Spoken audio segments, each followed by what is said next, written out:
let's talk a little bit more about this. And I just want to remind you, by the way, that Olposimoro is managed by the Kenya Forestry Service, while Masai Mara is technically under the county government since it's part of the trust land. So let's speak to Dr. Isaac Kalua, who is from the Water Towers Agency, whose task force actually formed some of those recommendations that have been made today by the Cabinet Secretary for Environment. Dr. Kalua, good evening and thanks for joining us on the program tonight. My first question to you is your reaction to this, because quite a bit of your work has now formed these recommendations. We've seen many recommendations before. Will this be the one that solves the issue at the Masai Mara?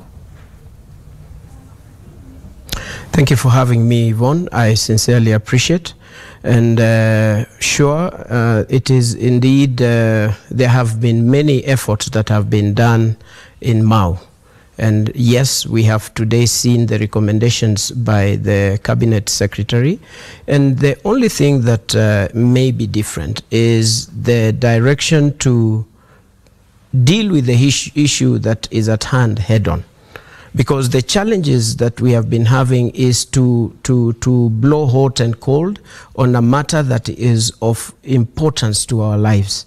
I think it has come to a time that we only are clearly having three options, and we have to take any of the three options, and there is one that is precise that must be taken for the future of this country. I think even before we even dig deeper into this, dealing with the Mau issue, and especially the Masai Mara region, is the importance of the entire ecosystem, because out of this specific area that we are talking about, Masai Mara, emanates the water and the catchment that goes all the way to Lake Natron. And Lake Natron, for your viewers, my colleagues in Kenya, is the place where we have the breeding area for flamingos in the entire system. It's so important not only for Kenya, but also for other regions in Africa. The second side of the specific area that we are talking about is the area that there is the catchment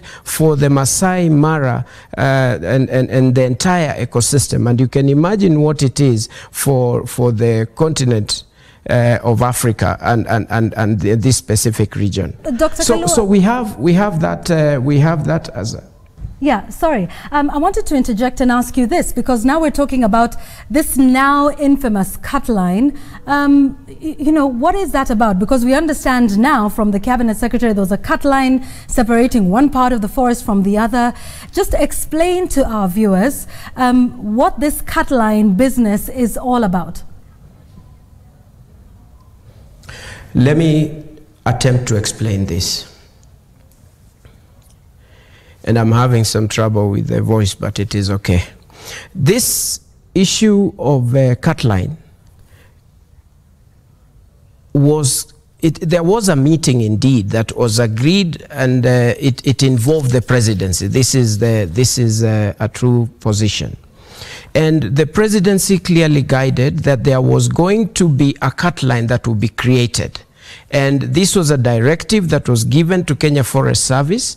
And after that directive, it was clear that a cut line was going to be created as a buffer zone between the settlement areas and the forests.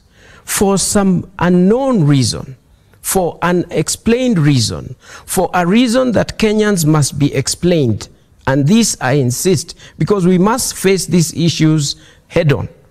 A cut line was created between a forest and a forest. This is not acceptable, and it has never been done anywhere in the world. The cut line was supposed to be 100 meters by about 20 some kilometers that was supposed to be extended in this specific area, and it was eventually done at 300 meters, in some areas even more. Okay. There is even correction, and there is always confusion. All right. So what you're saying is it was wrongly done in the wrong place. So finally, it should not exist where it is placed. Okay. So MPs from the Mau, this is very clear. It should not exist where it is. All right, Dr. Kalua, my final question. MPs and leaders from the Mau are saying they're going to take this all the way, that this is not a fight that will end here, even with the recommendations we have. They're saying they're willing to go all the way to the International Criminal Court at The Hague, considering this to be forceful eviction of residents from the Mau forest. How do we see an end to this whole controversy? Yvonne, first and foremost, this should not be taken as a Tobiko issue. This should not be taken as a Maasai issue. This should not be taken as a Kalenjin issue. This is a serious challenge that people, I think leaders have always done very well, to say that engage the people who are on the ground to be able to get a lasting solution. This is what is missing, goodwill. Because there is no question on whether we should leave Mau, that specific area.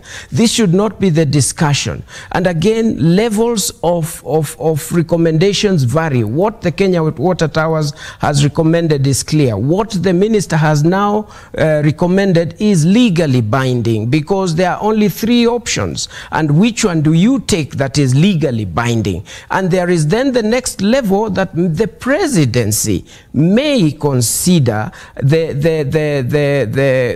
ex gratia kind of payment, because we don't want to set a bad precedence. We have 88 water towers in Kenya. Yes. 18 are gazetted. Right. 5 are most important, and Mau is the most important. Okay. It's just like the demolitions. Do you compensate people, and then you'll have set a bad precedence in all this? All but right, those Dr. Kalua, who have done this must be held culpable. All right, Dr. Kalua, I thank you for that. And indeed, you say they're legally binding, but we will wait to see what the others say. Dr. Isaac Kalua of the Kenya Water Towers Agency, thank you for joining us. Dr. Kalua said